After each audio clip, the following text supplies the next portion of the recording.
Eto mga bossing, araw ng Miyerkules and dami nating unit. Ikot mo idol, kahit masama panahon, tuloy-tuloy pa rin tayo mga boss. And may mga device sa ating unit galing sa iba't ibang lugar gaya nito L300 all the way from Lucena. Transmission issue to mga boss.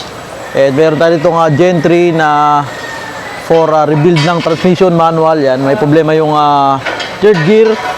And ito yung ating Hyundai Starex na galing ng Samar for release na yan mga boss.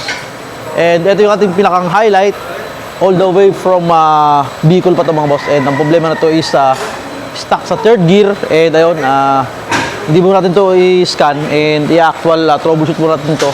Hindi tayo gagamit ng scanner.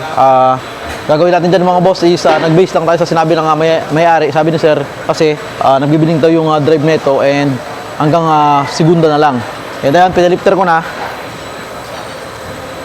Kasi trending yung hindi gumagamit ng scanner ngayon. Try natin. And base lang to sa sinabi ng may-ari na stuck sa third gear. And ito, first, check ko muna yung kanyang ATF. Okay naman. And ayan, dito na tayo sa ilalim. Pinalifter natin. And ito yung nakita kong problema. Ito yung output speed sensor niya. Ano mga boss, oh? Ayan, kasi ito ginawa na sa Bicol to. And sabi rebuild transmission daw. And ayan, upon checking, ito yung socket ng output speed sensor. Hindi nakalock. Ayan, oh.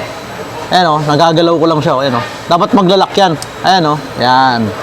Yan ang problema niyan mga boss. And yung input naman, okay naman. Lapit mo ang camera, idol. Ayan, ito yung input niya. Okay naman, oh. Ayan, oh. Oh. Ayan. Yan lang ang problema niya mga boss, yung socket nung sa output hindi nakabit or pwedeng hindi kinabit kasi sabi nung nag-check dito is rebuild transmission and ayun, problem solved agad mga boss.